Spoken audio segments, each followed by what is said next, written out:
안녕하세요, 올바로입니다. 오늘은 연기금의 테슬라 편입에 대해서 좀 알아볼 텐데요. 최근 연기금의 그 13F 파일링 자료 중에 4분기 자료가 몇 개가 공개된 것들이 있습니다. 그 중에 알래스카의 공적자금 운영하는 기관에서 테슬라의 지분을 상당히 좀 많이 이번에 높였는데요. 테슬라에 대해서 원래는 3분기까지 2100주 정도 들고 있었던 알래스카 연기금이었는데, 그런데 이번에 4분기 기준으로 공시했을 때 124,654주를 추가 매수해서, 그래서 현재 4분기 기준으로는 보유주수를 보게 되면 126,754주를 보유 중입니다. 그리고 공시하면서 동시에 인텔과 길리어드나 퀄컴에 대한 지분은 상당히 유의미할 정도로 많이 줄였는데요. 줄인 기업으로는 인텔은 기존에 120만 주 정도 들고 있었습니다. 그러다가 이번에 한 22만 주 정도 가까이 매도를 해서 약 100만 주 정도 가까이 들고 있는 상태이고요. 그리고 길리어드 사이언스는 렘데시비르나 이런 얘기를 나오고 있기도 하지만, 그럼에도 불구하고 월가에서는 애널리스트가 리포트를 내놓은 게 대략 매출이 조금 더 안 좋아질 것 같다, 이런 얘기가 많이 나오고 있습니다. 때문에 길리어드 사이언스도 74만 9천 주 정도 들고 있다가 이번에 16만 5천 주 정도 매도하면서 이제 58만 4천 주 정도 들고 있는 상태이고요. 퀄컴 같은 경우는 72만 주 정도 들고 있는 상태에서 이번에 5만 3,288주 매도하여서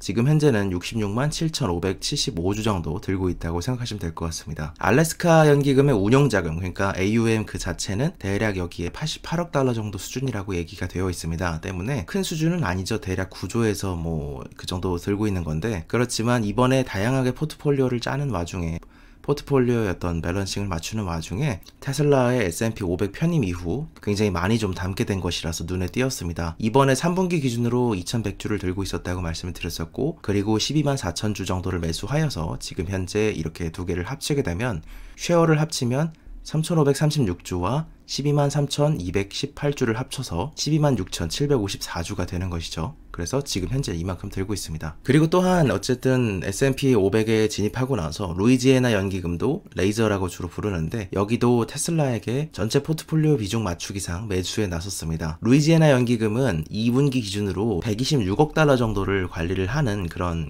에셋을 관리하고 있는 기금인데요. 그러므로 88억 달러를 관장하고 있는 알래스카보다는 조금 더 큰 편이죠. 특이점은 3분기 보고까지는 원래 테슬라 지분이 한 주도 없었습니다. 그러다가 이번에 8만 900주에 대해서 신규 매수를 한 것이기 때문에 좀 인상적인 케이스였죠.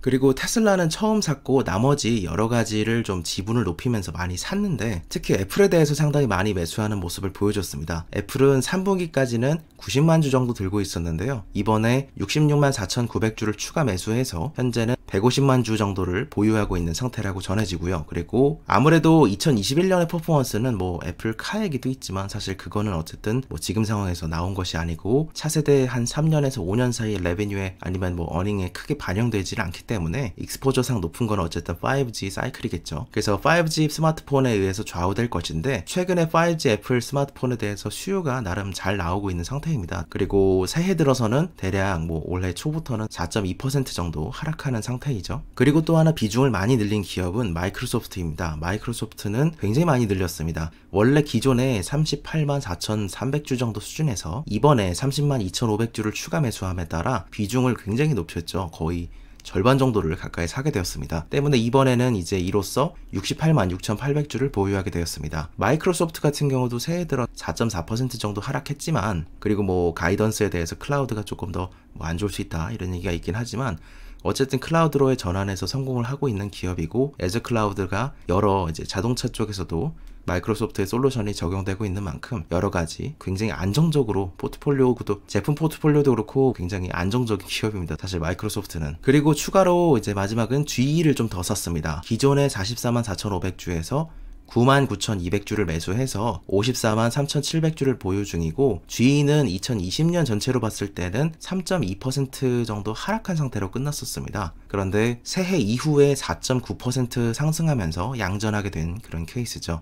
그리고 이거는 파일링 자료를 기반으로 한번 또 가져왔는데, 루이지애나 연기금이 SEC에 등록한 자료이고, 테슬라 네임으로 일반주를 33,800주에 47,100주를 더해서 현재 89,900주를 보유 중인 사실을 확인할 수 있었습니다. 그리고 테슬라가 제프단 교수와 그가 있는 대학의 연구 계약을 이제 갱신을 하게 되었습니다. 주로 배터리 관련해서 실제 적용할 수 있고, 그리고 오래 지속되는 라이프 사이클을 오래 가져갈 수 있고, 좀 더 저렴한 배터리를 만드는 연구들을 굉장히 많이 하고 있는 팀이죠. 최근에는 특히 어쨌든 전해질 용매에 관련해서 굉장한 특허를 내게 되었는데, 이미 이 당시에 100만 마일에 대한 특허를 테슬라 대신에 좀 내놨었죠.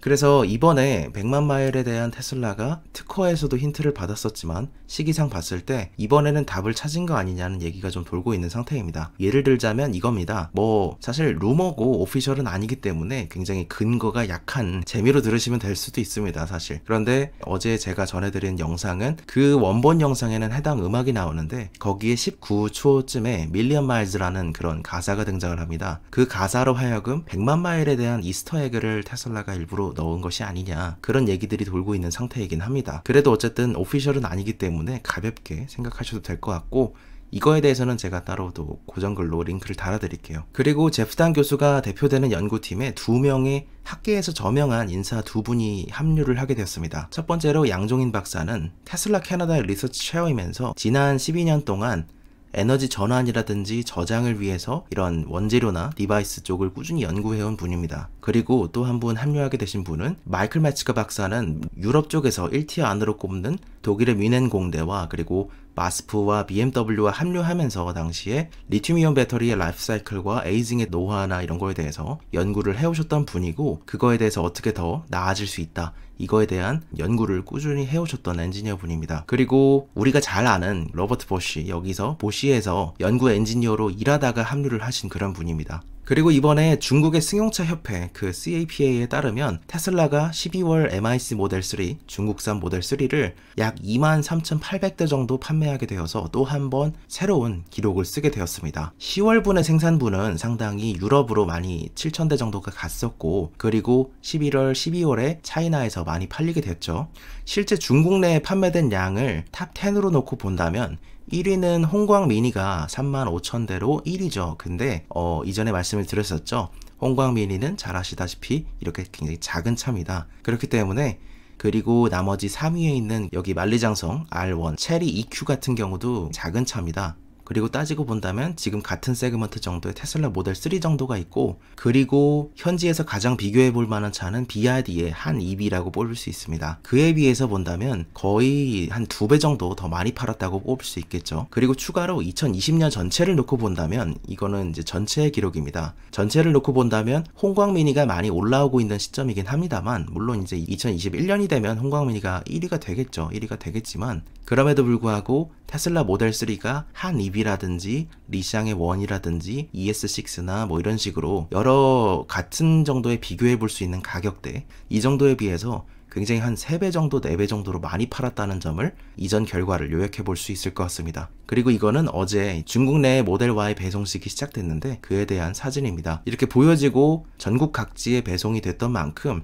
사진들도 굉장히 다양했는데, 뭐 상하이나 항저우, 난징 등 대략 뭐 허페이를 포함해서 한 10개 도시에서 동시에 전달식이 진행됐다는 점이 특징이라고 꼽을 수 있을 것 같습니다. 오늘의 투자의 생각 중 테슬라에 대한 소식은 여기서 마치면서, 그 블룸버그에 따르면 현재 애플이 삼성 갤럭시 폴드처럼 접이식 아이폰에 대해서 개발 중이라는 얘기가 돌고 있습니다. 이것에 대해서 디스플레이 프로토타입은 이미 개발을 완료했고, 그리고 내부 테스트 중이라고 전해집니다.